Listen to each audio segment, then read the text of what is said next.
She walked into the building they thought she didn't belong in. They mocked her, ignored her, tried to shut her down. 1 year later, she's the CEO, and instead of seeking revenge, she built something softer and far stronger. This is her quiet revolution. On a freezing February morning, Horizon Tower in downtown Chicago ran like clockwork. People in dark suits moved briskly, security guards nodded at gold-badged executives, and the air buzzed with efficiency. Then, a woman stepped into the lobby. She wore a beige overcoat that fell to her knees, her hair neatly pulled into a low bun, and a worn but clean leather bag on her shoulder. Her name was Arielle Morgan, a senior strategy consultant newly hired by the board of Weldon and Gray to oversee a full corporate restructuring after years of cultural issues. No one in the lobby knew who she was. "Reception's that way," said a young employee without glancing up from his phone. "I have an appointment with the executive board," Arielle replied calmly. A scoff came from the receptionist. "Probably HR. Execs don't take walk-ins." She said nothing. This wasn't the first time she had been misjudged by her appearance, her simple outfit, or the fact she didn't radiate conventional power. But it never threw her off. Arielle handed over a sealed envelope from her bag. Inside was her appointment confirmation, signed by the board chair.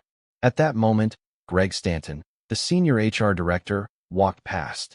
His brows furrowed at the sight of Arielle. "We don't accept unscheduled applicants," he said, not yet reading the paper in her hand. "Mr. Stanton," she said evenly, "I'm Arielle Morgan, appointed as special strategic advisor to the board." He froze. "You're Arielle Morgan. Pleased to meet you," she smiled. "And I believe we have a 9 a.m. meeting." The 28th floor boardroom of Weldon and Gray offered a sweeping view of downtown Chicago. In that room, Arielle Morgan sat at the head of the table, surrounded by executives who hadn't met her, but many had already judged her. Greg Stanton sat 2 seats away, eyes flicking to her temporary visitor badge. Next to him was Linda Cartwright, the sharp-eyed CFO. Across the table was Harrison Moore, the conservative head of operations, known for resisting change. Arielle opened her laptop. Reflected light danced across her glasses.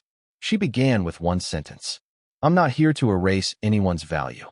But if those values harm employees, hinder innovation, and blur ethics, I'm here to change them." Silence followed. Linda cleared her throat.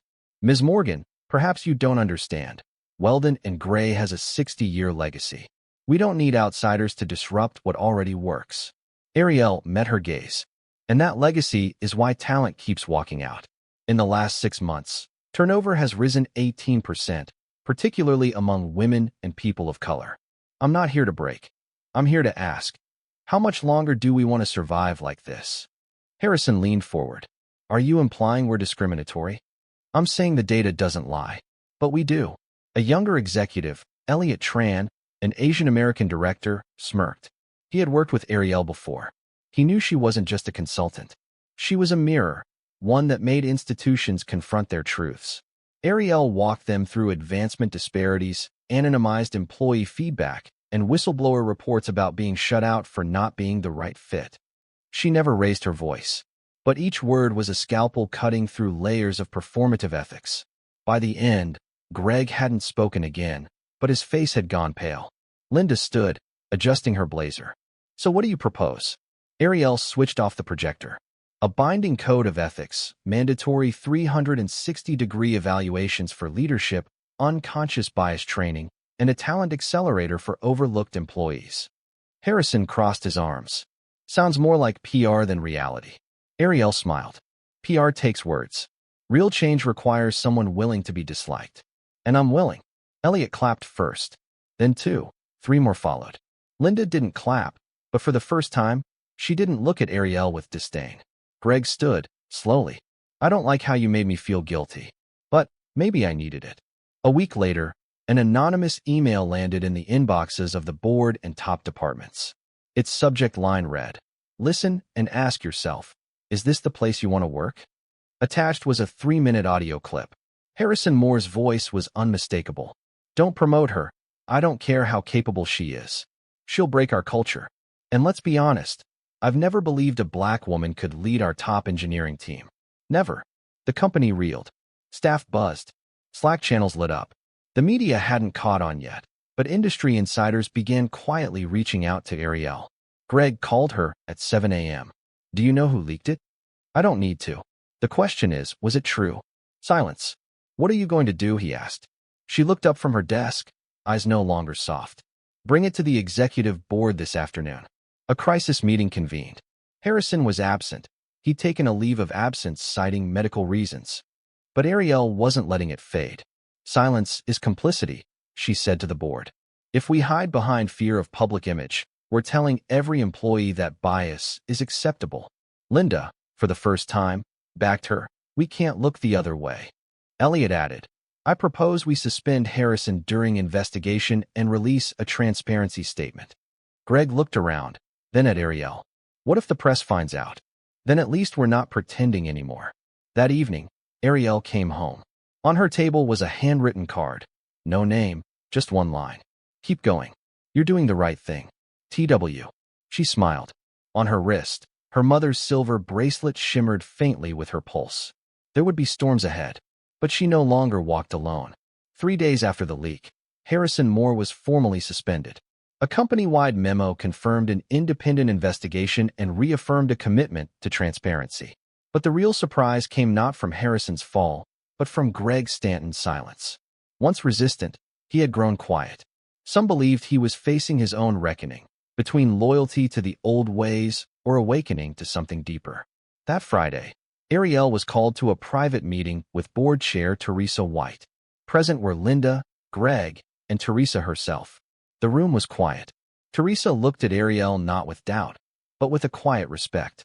Ms. Morgan, she began, after observing your leadership, we believe you've not only handled a crisis, but redefined leadership with integrity.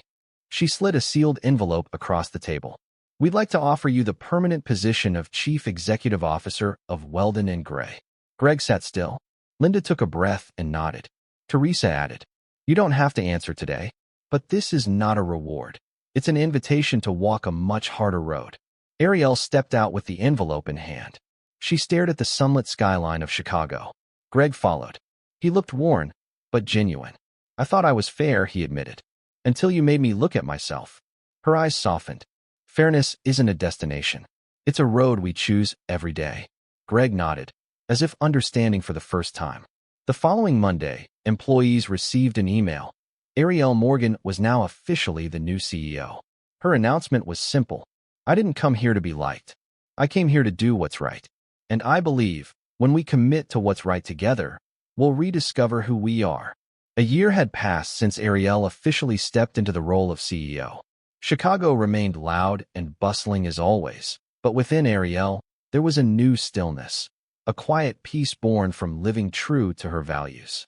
On a Saturday morning, she left her small apartment with a notebook and a thermal coffee mug. Today, there were no boardrooms, no meetings, no speeches. She was headed to a small community center on the south side, where Greg Stanton was now hosting a career workshop for underprivileged teens. Greg was no longer an HR executive. He was now the founder of a program called Bridge Forward. He greeted Arielle with a firm handshake and a gentle smile. I think I found the part of myself I used to forget at work, he said. And that part is human. The morning unfolded with laughter and chatter from 15 and 16-year-olds learning to write resumes, practicing for their first interviews, and being asked for the first time, what is your dream? Arielle didn't lecture that day. She sat quietly in a corner, jotting down stories, watching expressions and genuine smiles. When a boy named Malik asked, are you really a CEO? She simply smiled and replied, just someone doing her job. But I try to use that job to open doors for others. That afternoon, Arielle visited the cemetery where her mother rested. In her hand was a bouquet of pale lavender hydrangeas. You used to tell me, I could become anything, as long as I never forgot why I started, she whispered. I haven't forgotten, Mom, and I'm still moving forward. The wind rustled through the trees as if whispering back. That night, Arielle returned home and sat at her small desk by the window. She opened her laptop, not to work, but to write a letter, not to send, just for herself. Dear Arielle from 1 year ago, thank you for not giving up. Thank you for believing gentleness could be strength. Thank you for choosing what's right, even when you had to walk alone. Today, we are no longer alone. And tomorrow, We'll keep building something kind out of the simplest things. With all my gratitude. Arielle. Outside, the city kept moving. But within her, something had found peace.